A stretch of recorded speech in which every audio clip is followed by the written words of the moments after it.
რატომ გონიათ ხშირად ადამიანებს ეს ჯალათის ოთახი? ანუ ეს არის ერთ-ერთი საუკეთესო ნივთი, რაც შეიძლება სახლში გქონდეთ ადამიანებს. ხო გინახავთ მაგალითად ძაღლი მაგიდის ქვეშ როძრება, ძაღლი სკამის ქვეშ როძრება, ფეხების ქვეშ შემოგიზრებათ. მაგალითად ქუჩის ძაღლები ხშირად მანქანის ქვეშ ზრებიან ხოლმე. საიდან მოდის ეს? მათ ჭირდება დაცულობა. რაღაცნაირად უნდათ რომ რაღაც მყუდრო გარემოში იყვნენ, სადაც ძალიან მშვიდად იგრძნობენ თავს.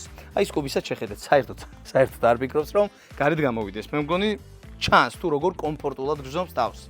ასე რომ იცოდეთ რომ ეს არის ძალიან კარგი ნივთი და არ ჩათვალოთ რომ ძაღლს კეტავთ და რაღაცა დილეგში ამყოფებთ.